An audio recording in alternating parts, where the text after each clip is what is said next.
Terima kasih pemirsa Anda masih setia bersama kami dalam Berita dan Analisa. Harga bahan bakar minyak yang naik beberapa hari lalu menyebabkan sejumlah kenaikan pada harga bahan pokok di sejumlah pasar tradisional. Kenaikan harga BBM selalu berdampak pada harga sembako, seperti halnya kenaikan BBM per 1 Maret lalu juga membuat harga kebutuhan pokok naik. Kenaikan hingga mencapai 30%. Pasar Rumput Jakarta Timur, harga beras kualitas baik seperti C4 dan Pandan Wangi dari Rp10.000 per kilogram menjadi Rp12.000 per kilogram. Beras kualitas sedang dari Rp8.000 kilogram menjadi Rp10.000 per kilogram.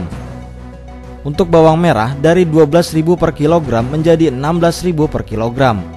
Sedangkan bawang putih dari Rp9.000 per kilogram menjadi Rp12.000 per kilogram. Pedagang sembako Pasar Rumput Jakarta Timur menjelaskan, di antara bahan kebutuhan pokok yang naik yakni beras, minyak goreng dan gula. Sedangkan telur mengalami penurunan meskipun tidak banyak. Ia juga mengatakan belum ada operasi pasar di pasar tersebut setelah BBM dinaikkan. Harganya ya naik, iya. Minyak, beras, kalau telur turun dikit. Harga minyak tadinya 11 jadi 11,5 per kilo. Kalau yang per liter juga naiknya 500 perak per. Kalau beras itu yang tinggi banget. Iya, bingung jadinya milihnya. Mahal, jelek juga. Yang ini jelek juga, bingung jadinya. Itu apa? Naiknya aja bangsa 100-an ribu per karung itu. Biasanya kan suka ada operasi-operasi gitu ya, kalau udah mahal, ini belum ada. Kenaikan harga bahan pokok ini menyebabkan sepinya pengunjung pasar. Para pembeli banyak yang menunda pembelian. Hal ini tentu menurunkan omset para pedagang. Arina Nurrohmah, Eko Bayurianto memberitakan dari Jakarta. Di tengah kenaikan harga beras karena menipisnya cadangan beras, Badan Urusan Logistik atau Bulog memastikan stok beras nasional masih mencukupi hingga masa panen 3 bulan ke depan. Meskipun persediaan beras menipis karena masa panen belum tiba, Bulog memastikan persediaan beras nasional masih cukup hingga 3 bulan ke depan. Berdasarkan data dari Bulog, cadangan beras nasional masih berkisar 1,4 juta ton. Dan persediaan ini masih cukup memenuhi kebutuhan masyarakat Indonesia. Jadi, impor beras tidak perlu dilakukan. Dari cadangan beras nasional 1,4 juta ton ini sebagian telah didistribusikan langsung ke masyarakat. Bulog juga telah melakukan penjualan beras secara langsung di 62 pemukiman dan 12 pasar. Bulog mendirikan stand pembelian beras dengan harga murah sekitar Rp7.500 per 1 kg untuk kualitas beras medium ke bawah. Sedangkan untuk beras premium atau kualitas baik dengan harga Rp9.500 per 1 kg. Dari hasil penelusuran tim TVMU untuk menurunkan harga beras, Bulog menggelontorkan beras dan melakukan operasi pasar secara serentak. Bulog juga akan melakukan evaluasi selama 2 hingga 4 minggu ke depan. Digelontor dengan penggelontoran beras yang seluruh Indonesia kemarin melakukan operasi pasar serentak. Ada hasilnya? Ada hasilnya, Bu? Kan baru kemarin ya, Mbak ya. Jadi memang belum terlihat sih? Belum terlihat, belum bisa dilihat signifikan sampai 1 hari ya, baru 1 hari. Mungkin kita akan evaluasi mungkin 1-2 minggu ke depan. Persoalan kenaikan harga beras merupakan persoalan yang dilematis. Melihat harga beras yang cukup fantastis telah membuat mayoritas masyarakat perkotaan terpukul. Selain itu, dengan adanya penekanan harga justru berdampak pada ekonomi petani kecil. Untuk itu, pemerintah akan terus melakukan operasi pasar dan menambah beras murah dari Bulog agar harga beras menjadi turun. Arina Nurrohmah, Eko Bayurianto memberitakan dari Jakarta. Meski pemerintah dan Badan Urusan Logistik atau Bulog telah melakukan upaya penurunan harga beras di pasaran melalui penyaluran serentak raskin dan operasi pasar beras dinilai masih belum menunjukkan kemajuan. Hampir 1 pekan, harga beras terus naik. Meskipun Presiden Joko Widodo dan Badan Urusan Logistik telah melakukan penyaluran serentak seperti menyediakan beras raskin dan operasi pasar beras, namun beras masih saja belum mengalami penurunan. Bulog yang memiliki otoritas menjelaskan juga masih belum bisa memberikan keterangan resmi. Berdasarkan dari narasumber terpercaya di lembaga Bulog, belum adanya keterangan secara resmi yang dikeluarkan oleh Bulog karena masih dalam proses perbaikan intern di Badan Urusan Logistik. Selain itu, Direktur Bulog juga masih melakukan investigasi dan pengumpulan data-data yang cukup mengenai penyebab kenaikan harga beras. Meski permasalahan sebenarnya datang dari para petani yang belum panen di sejumlah daerah seperti area Karawang, Jawa Tengah, Jawa Timur, dan Lampung, rencananya Bulog sendiri akan melakukan keterangan resmi serta memberikan penjelasan jika data telah terkumpul pada pekan depan. Arina Nurrohmah, Eko Bayurianto memberitakan dari Jakarta.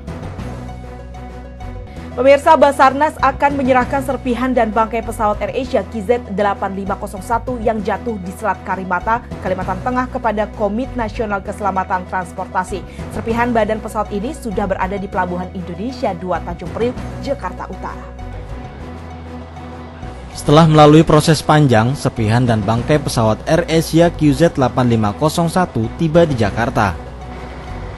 Saat ini bangkai pesawat tersebut masih berada di atas kapal Crash Onyx milik SHK Migas yang membawanya dari Selat Karimata. Main bodi pesawat buatan Airbus A320 tersebut dalam kondisi hancur berantakan. Kepala Basarnas Marsikal Madya TNI FHB Sulistyo mengatakan, penyerahan bangkai kapal tersebut juga menandakan penghentian operasi pencarian pesawat sejak awal misi pencarian dan evakuasi. Ditemukannya bangkai pesawat ini terdapat 14 jenazah penumpang AirAsia dan harta benda milik penumpang. Bagian pesawat, setelah kita angkat dengan tujuan sebenarnya selain membantu KNKT adalah untuk meyakinkan kepada kita bahwa di dalam badan pesawat itu sudah tidak ada lagi jenazah. Jadi ada dua sasaran yang ingin kita dapatkan dari proses pengangkatan dan evakuasi pada pesawat. Sampai detik ini di dalam serpihan badan pesawat itu masih dimungkinkan ditemukan bagian-bagian dari bagian tubuh dari korban. Oleh karena itu, sebelum nanti badan pesawat ini diangkut secara fisik, maka tugas berikutnya adalah membuka semua bagian dari pesawat untuk mengambil meskipun itu bagian-bagian dari tubuh korban. Setidaknya bisa menambah kepada kita semua jumlah dari korban yang dapat kita evakuasi, karena memang tugas utama Basarnas adalah itu. Kemudian tentu kemudian timbul pertanyaan, setelah ini apakah operasi ditutup? Ini saya pikir pertanyaan yang logis. Operasi SAR oleh Basarnas secara resmi dihentikan pada 28 Februari 2015. Hingga hari ini total jenazah yang sudah ditemukan berjumlah 103 orang dengan 97 sudah teridentifikasi. Sebelumnya, pesawat AirAsia QZ8501 jurusan Surabaya Singapura diketahui hilang kontak di perairan Selat Karimata, Kalimantan 28 Desember 2014. Edi Musoni memberitakan dari Jakarta. Pemirsa, tetaplah bersama kami, segera akan kembali.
Assalamualaikum warahmatullahi wabarakatuh. Salam pencerahan. Apa kabar pemirsa TV-mu dimanapun Anda berada? Senang sekali saya Irmalia Septiana dapat hadir kembali menjumpai Anda dalam Berita dan Analisa.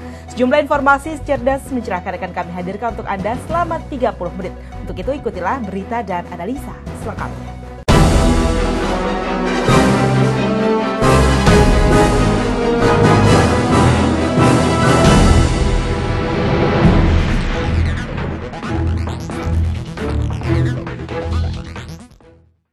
Pemirsa, Kongres keempat Partai Amanat Nasional yang berlangsung di Nusa Dua Bali menetapkan Zulkifli Hasan sebagai Ketua Umum PAN yang baru. Zulkifli terpilih secara demokratis setelah berhasil mengungguli 6 suara dari kandidat Hatta Rajasa. Terpaut tipis perolehan suara dalam persaingan antara Zulkifli Hasan dan Hatta Rajasa telah menggambarkan kompetisi politik yang sangat dinamis di tubuh partai berlambang matahari tersebut. Kemenangan Zulkifli ditenggarai sebagai wujud dari kesuksesan regenerasi kepemimpinan dari partai yang terlahir dari rahim reformasi 98 ini. Dari prosesi pemungutan suara yang dilaksanakan pada Ahad 1 Maret kemarin, total 582 pemilih ikut menyalurkan hak suaranya untuk menentukan orang nomor 1 di tubuh Partai Amanat Nasional ini. Sebanyak 286 suara berhasil diperoleh calon petahana Hatta Rajasa dan kemudian Zulkifli Hasan meraih 292 suara yang terpaut 6 suara mengungguli Hatta Rajasa. Sementara itu 4 suara lainnya dinyatakan abstain atau rusak.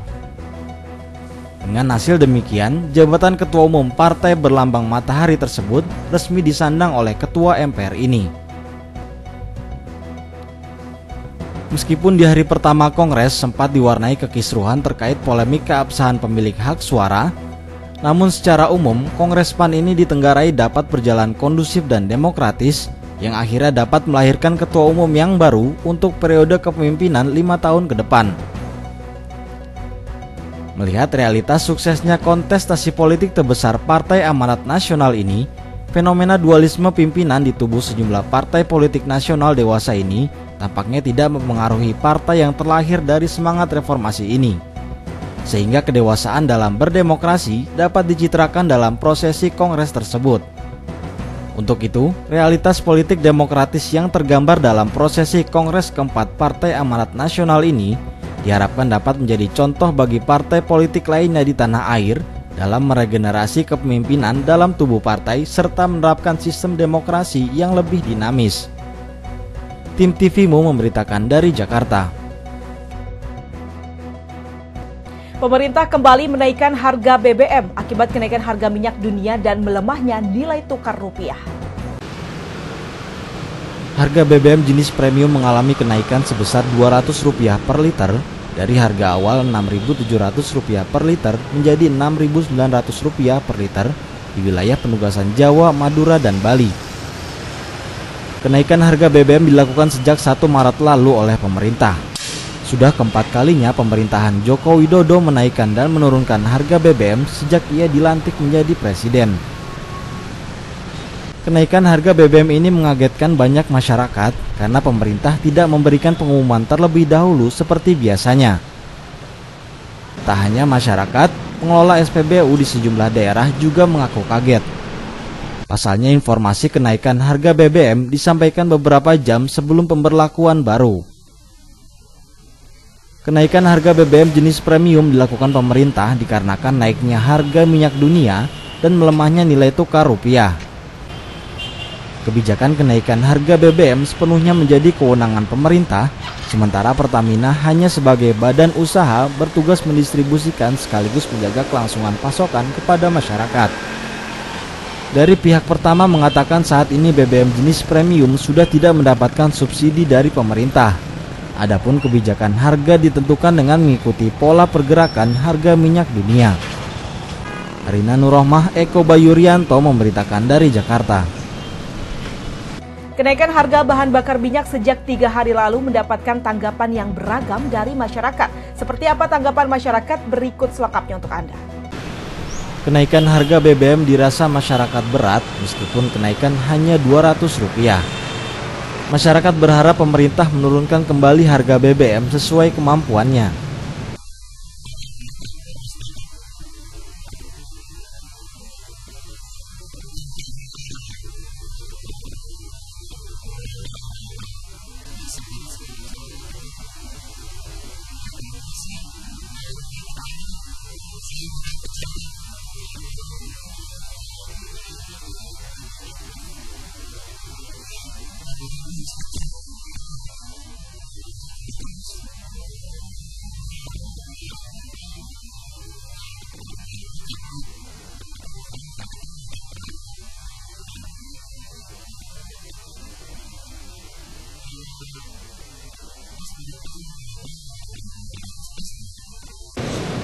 Arina Nurrohmah, Eko Bayurianto memberitakan dari Jakarta. Beralih ke berita lain, pemirsa, ajang Islamic Book Fair atau IBF 2015 resmi dibuka Jumat pekan lalu. Ada lebih dari 400 gerai yang ikut meramaikan pameran buku terbesar yang bernuansa Islami ini. Ajang pameran buku bernuansa Islami terbesar Islamic Book Fair atau IBF kembali digelar untuk yang ke-14 kalinya Jumat pekan lalu. Sebanyak 415 gerai memamerkan buku bernuansa Islam. Pameran yang berlangsung di Gelora Bung Karno ini bertema di bawah naungan Al-Quran dan bertujuan untuk semakin menumbuhkan kesadaran masyarakat akan kecintaan pada Al-Quran.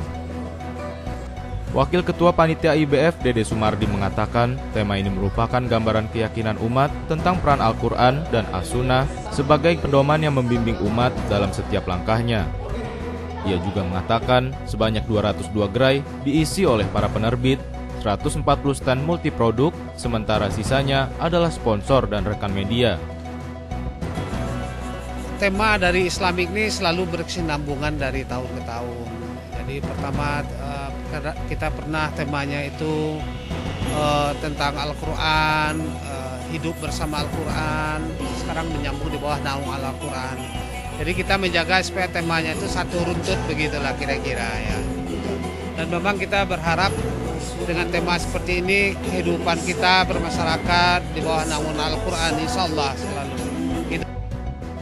Lebih lanjut ia mengatakan jumlah penerbit dan toko yang ikut pameran buku Islam tahunan yang diadakan oleh Ikatan Penerbit Indonesia atau IKAPI DKI Jakarta ini sebanyak 92 penerbit dan 16 toko buku yang mana jumlah itu lebih banyak dibandingkan pada 2014 sebanyak 90 penerbit dan 12 toko buku. Andri Rahmawan memberitakan dari Jakarta. Islamic Book Fair atau IBF setiap tahun rutin diselenggarakan sehingga IBF seakan telah menjadi destinasi wisata rohani bagi umat Islam. Pengunjung IBF pun mencakup seluruh rentang usia, dari anak-anak, remaja hingga para orang tua atau dewasa. Lalu bagaimana tanggapan masyarakat sendiri tentang IBF 2015 ini? Berikut selengkapnya untuk Anda.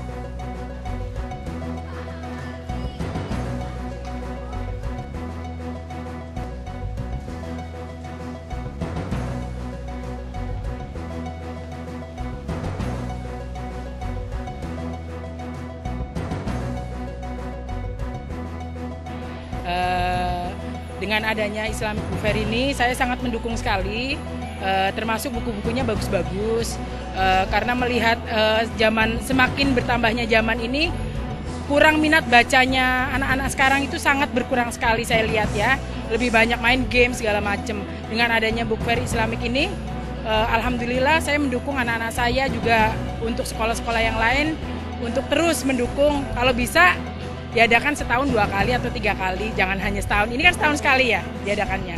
Jadi kalau bisa setahun 2 kali, supaya minat baca anak-anak sekarang itu meningkat.